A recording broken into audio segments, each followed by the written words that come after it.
SCALAGRO is the acronym for Scaling Up Agroecology in the three countries, Bolivia, Burkina Faso, and India, with the overall goal to sustainably improve food security and nutrition.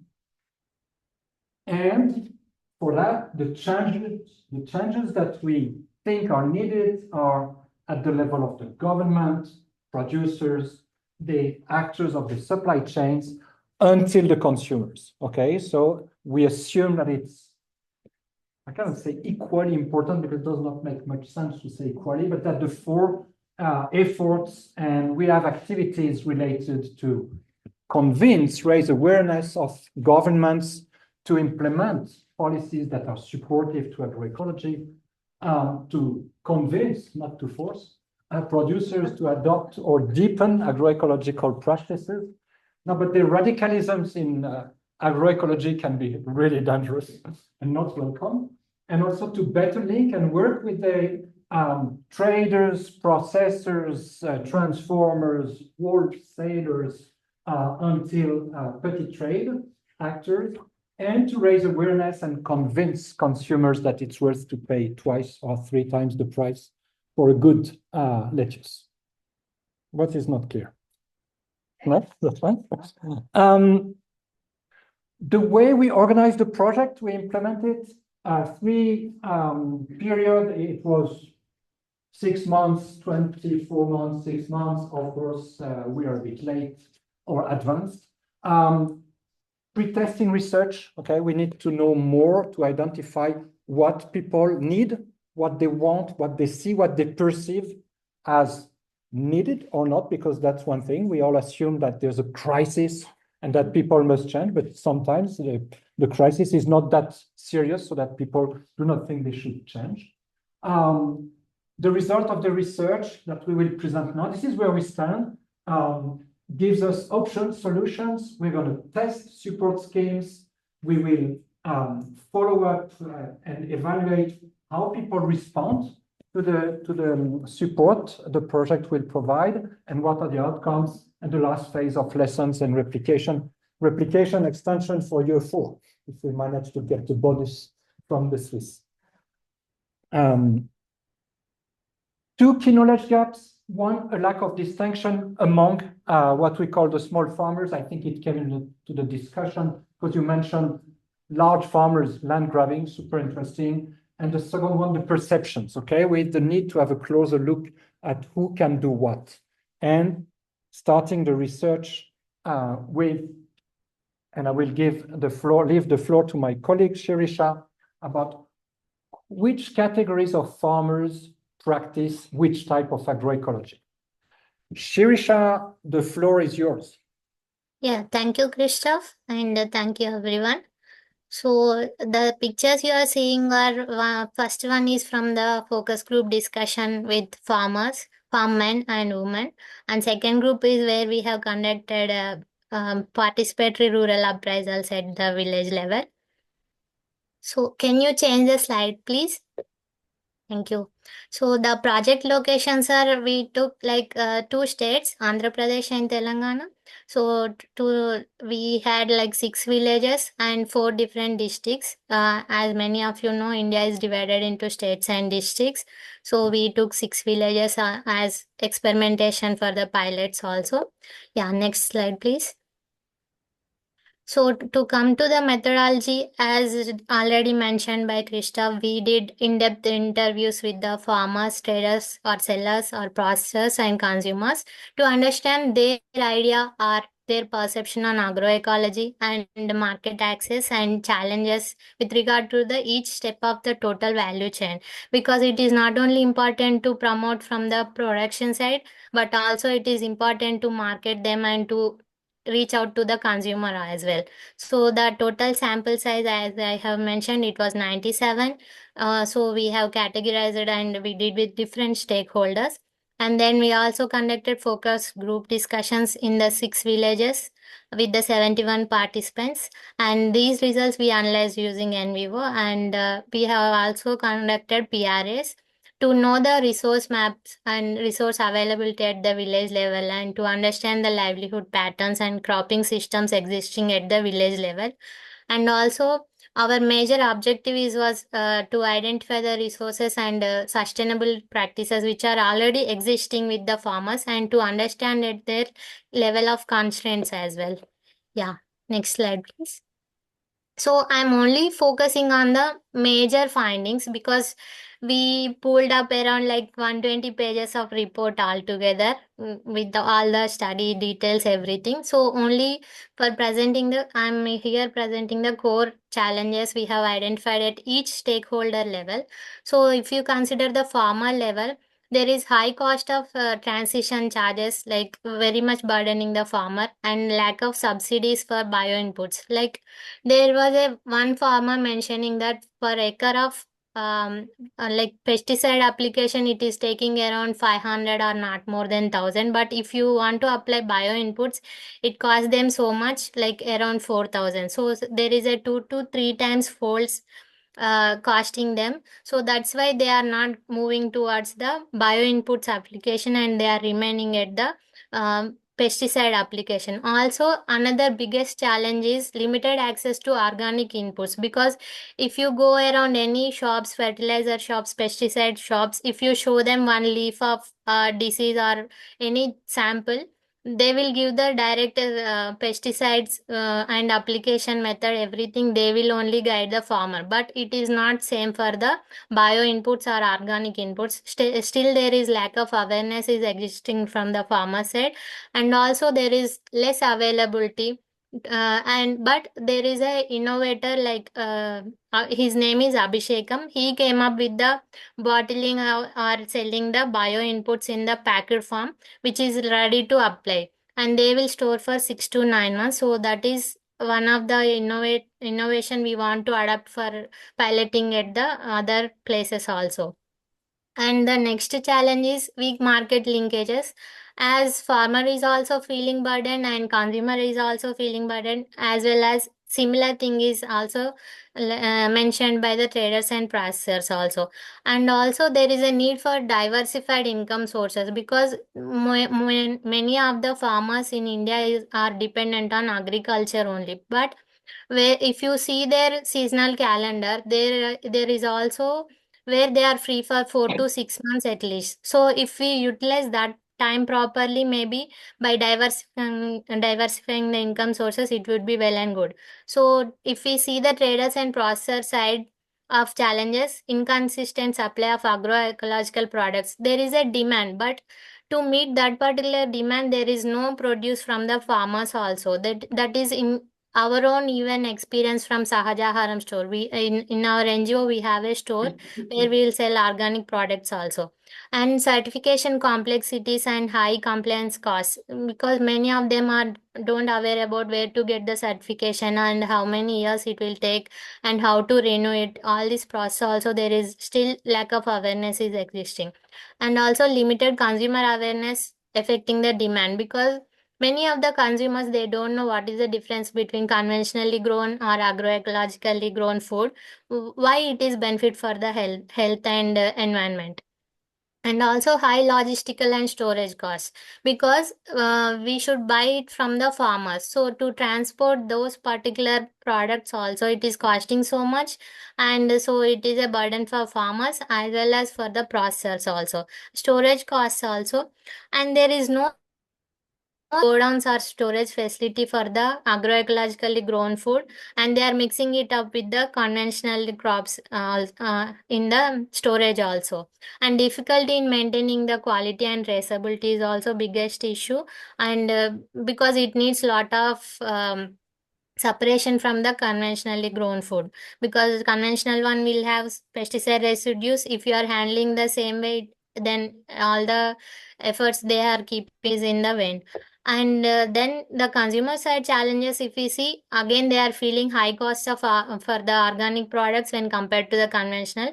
I can quote one example, like for simple edible oil, where we have to pay for the conventional one is 180 to 210 INR, But whereas in the organically grown one, it is costing around 450 to 500 range. So again, that burden is they are feeling, and consumers are also not that much ready. Only higher class and whoever is earning much amounts are buying these products. And also limited availability and access to genuine certified products, because nowadays everyone is branding them as completely 100% pure, 100% organic and naturally grown. All these labels they are keeping on their own.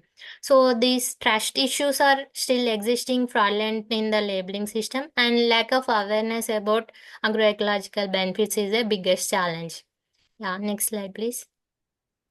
So to in a gist, if we have to recommend something after these seeing that these challenges is, the one thing is strengthening farmer support system by training them and giving them some incentives. So the good news is that last week there is a discussion went on Indian Parliament to give the minimum support price for the organically grown crops.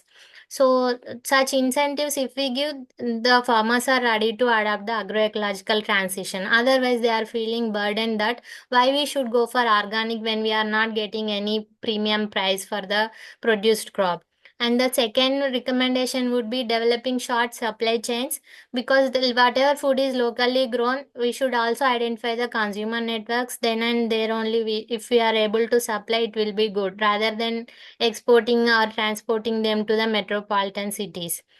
And the third thing could be policy implications, like providing subsidies for agroecological produce, and also come up with the better certification models which will be easy for the farmers as well as traders.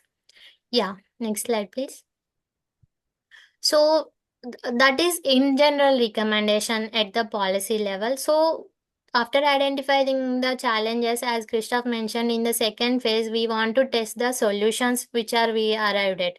So one thing is bioresource centers.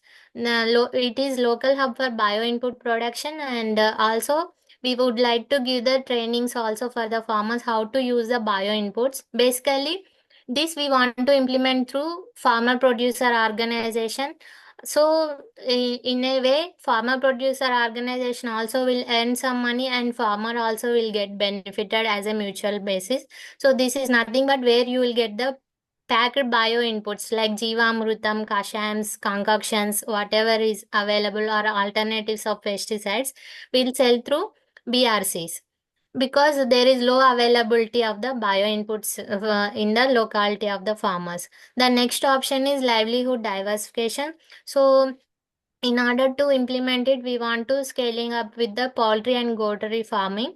This enhance the income and nutritional stability. Not only that, it is also encourage the indigenous breeding and local adoption of the special variety of breeding. So in a way, we can conserve the local varieties also.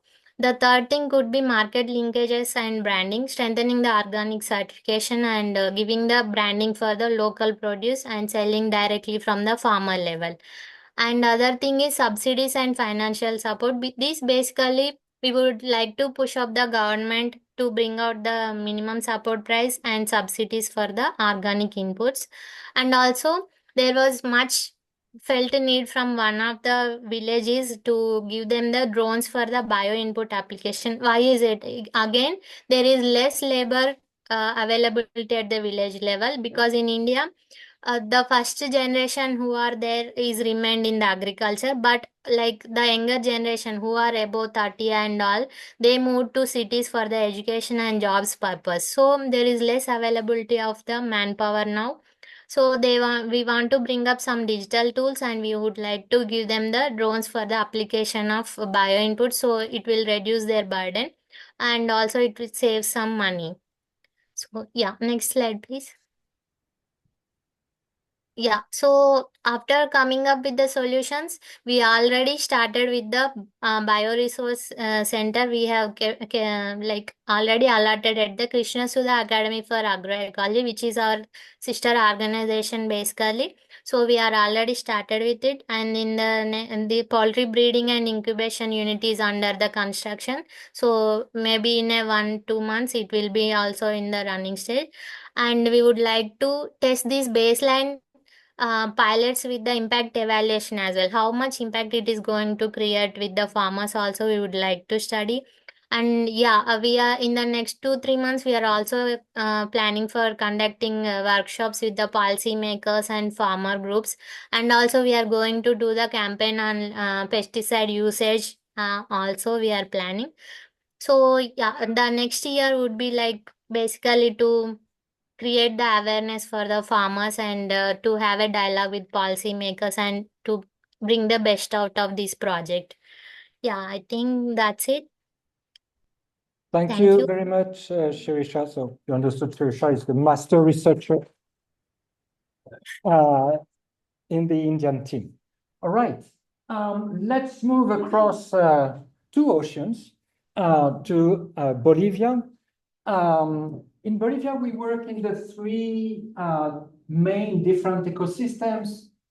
We work in the lowland, Trinidad, 700-meter high below the ocean, in the valleys region, where Lucille will present findings around Cochabamba, and on the Altiplano, 1.5 hours in La Paz, 4,000-meter high.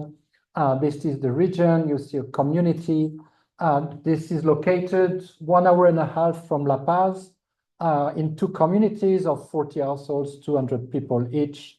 But very important about the demographics that many, we don't know exactly, inhabitants live somewhere else. Migration is really one part of the ecosystem, we could say.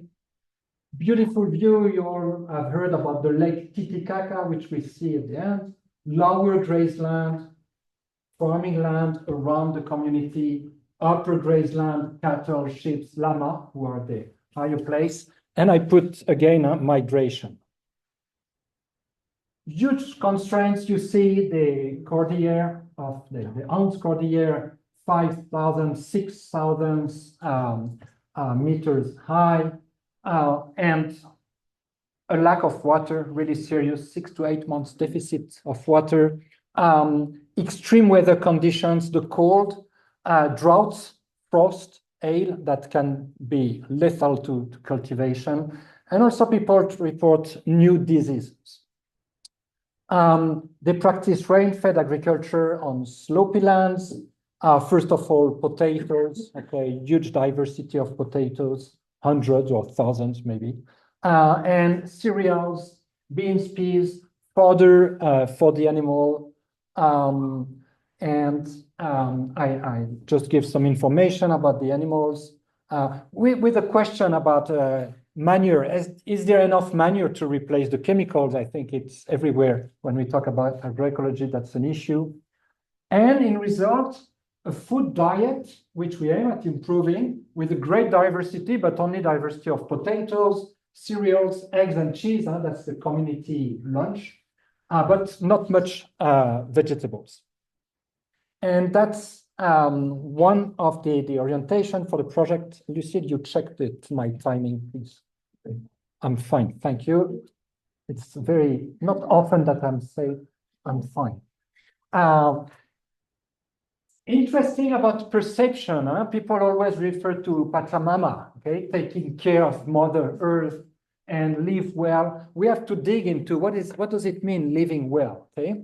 Is it a concept from scholars or from practitioners that communities tend to repeat systematically because we are scholars and practitioners? Well, these are things to further investigate. They do practice agroecology. Always the literature referred to ancestral knowledge, local knowledge. They were agroecological. But one of the findings that's super interesting is that, well, yes, there's traditional knowledge, but where is the tradition? Is it tradition that is still alive? From generation to generation, some knowledge may also get lost when youth do not practice farming, when people migrate. So we should not essentialize the traditional knowledge. It's to be checked. New generation, new challenges also. Well, we could have traditional knowledge, but if the ecosystem is completely different, the tradition may not be relevant just because it's local and traditional or indigenous. And also because there are new opportunities. Why would the people do so many efforts for farming agroecologically while a salary 1.5 hours in La Paz may give you a regular and guarantee of having something every month, okay? Then we discuss, we're looking for what are the options, and people first of all say potatoes, too crucial to change it, including using chemicals, okay? People say very firmly, we will continue using chemicals and some pesticides because we cannot take any zero risk on potato. Okay, it's the core. There is the issue that the limited access to bio inputs, I think it resonates with what we've heard, and also limited access to credit on time. So they came with the option that is developing vegetables, okay? With 3 advantages. There's diversity with a quite wide range of vegetables. They can be farmed over several months, and even possible to grow vegetables all year long. It needs a bit more of hardware, greenhouses, but this is also what we're going to try. With the main limitation to say, okay, agroecology as well, 40 is beautiful, but without water, we cannot do anything. It was very, very strong in the discussion. And of course, people see us also coming with solutions and resources. So no water, we won't do anything. So, but that's good. They were a strong firm. There's a potential. The state has built water reservoirs. We are in the upper part, and you see there's no more nothing being grown, only the Lama, the upper altitude. There are water reservoirs. There's the main tube that goes from the reservoir down the hill or down the mountain, rather. But what is missing is the secondary tubes to go to the plots, okay? And so this is what we're gonna try. The project will bring hardware, tubes, additional reservoirs, greenhouses. It costs a lot, so we're going to test. And well, training for also techniques that people said they don't know very well. They will contribute digging the trenches. There will be some technical work done that we're going to pay specialists, technicians, but there will be a contribution in labor force. And also now they are asking the municipality to put agroecology and some cash. We're talking about small amounts, but still, to the budget for the national development plan of the community. Important, our partners, the local NGO called ADEMA was very strict. When we discuss with who do we have enough resources to try with all of you, they say everybody must be able to participate, okay? So it's gonna be tubes, irrigated plots for everybody. And interesting methodology, they organize, I don't know if it's competition or contest, the right word. So everybody participates, everybody will benefit the training, technical advice. And there's also, sort of competition with some rewards from, and that's very interesting because we could fear inequality at the beginning that would be increased, but they have this practice, our colleague, they strongly believed and also we discussed this issue, no leaving anyone behind or being excluded. They are very strong at that. The expected outcome is that, and I come to the commercialization issue. First of all, we expect an increase of self-consumption. So the market is people themselves because they really do not consume much vegetable. And surplus sales, I must say at this point, it's been like, yeah, we will find, we know restaurants. But it's interesting again, and like all in the academic and practitioner literature, we always find that the commercialization consumption is a bit of like overlooked under research or taken. We'll see when we'll have the products where to sell, which can be a major mistake. We see 2 main risks.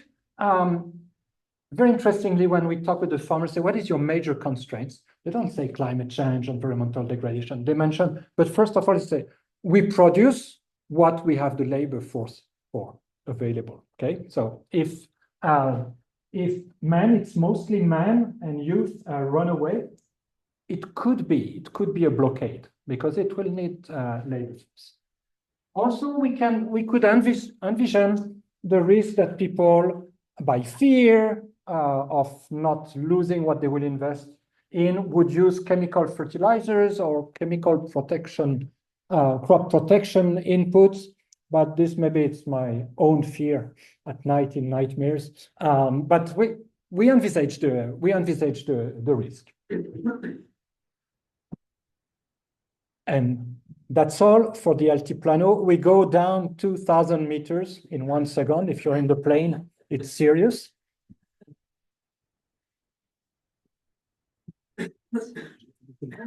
Non, ça va. On n'est pas trop mal, je crois.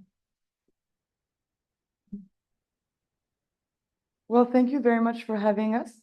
As Christophe just discussed, we often overlook the whole selling, transforming, and consumption aspect of agroecology. So this is what I'm going to be focusing on. And talking about Cochabamba and Toro Toro, in which I spent some time in October and November last year. And I worked with our two colleagues, the CESU and CIPCA, which are two research centers based in Cochabamba and other places as well. So the CESU works mainly in Cochabamba, especially in the peri-urban areas of Cochabamba, and CIPCA works with communities around Toro Toro, which is about 140 kilometers away from Cochabamba. So everything that the communities produce in Toro Toro is usually sold in Cochabamba in the main city. So briefly, our colleagues CESU that work with the peri-urban areas of Cochabamba, they work with producers that are based in Sundarbans. So they work with a community of 12 producers. They've been working with them since 2016. And we basically consider them model farmers of agroecology because they've been doing an in-depth transition of small-scale farmers. So really like literally taking them by the hand and completely following the whole transition. So from the production side, but also helping them to connect for a network to sell those products afterwards. So this is a very interesting case that we have as compared to the others, because this one is it's like a pilot project that has shown its effects, especially in terms of selling and transforming. The other one, CIPCA, has been working with two communities in Toro Toro, in Sukusuma and Karanota. So we work with way more producers. And most of the production there is destined to be sold in Cochabamba, and it's mainly single crop farming. So you have a lot of lemons, sweet potatoes, and papaya. So it's large scale farming, very different from the case that we have here near Cochabamba. So these are the challenges that we've highlighted in terms of selling, transforming agroecological products. So if we look at Santibáñez, so the case of peri-urban agriculture close to Cochabamba, we've seen, how can I explain, like a marketization, commercialization that's been eased out by the research center itself. So they've been organizing agroecological fairs in Cochabamba for the producers to sell their products. So obviously there is a space that's been created for the producers to retail their products easily. So it works well, but even then they don't have that much surplus and they're still having a hard time to sell the products, because even though the fair exists, it's very hard to advertise and it's very hard to be known around the city, and it's at the university. So it's also destined to be known by people who are already aware of those things. And for me, that's one of the main problems with those agroecological fairs, because in Cochabamba now there's 5 or 6 agroecological fairs, but they exist on the outskirts of the city and they're not advertised. So the only people that I've interviewed that actually go to these fairs are educated people who are like environmentally aware of like environmental issues or health issues. And the biggest question is, how do we reach the rest of the population in Cochabamba? Then when we look at the Toro communities, so the communities who are like single crop farming, lemon and papayas and sweet potatoes, one of the main issues that have been brought up is the market competition, because they usually organize themselves in unions of lemon sellers. They sell the lemons to wholesalers, and then the wholesalers resell to markets in Cochabamba. But the problem is that there is no subsidies or no protection by the Bolivian state to protect from market competition outside of Bolivia. So they're actually competing with lemons coming from Peru that are much cheaper, and they have bigger production as well. So most of the producers were telling me, yeah, okay, we'd love to transition to agroecological practices, but if we do, how can we ensure that we're going to sell our products? That's the main thing. And then we might like have lemons that are not always perfectly shaped or always good looking, and the wholesalers don't really care if they're certified or if they're organic. All they want is that they all look the same. they're always regular, and that we have like a regular quantity every month. So the market competition was a big issue for the Toro communities. And finally, after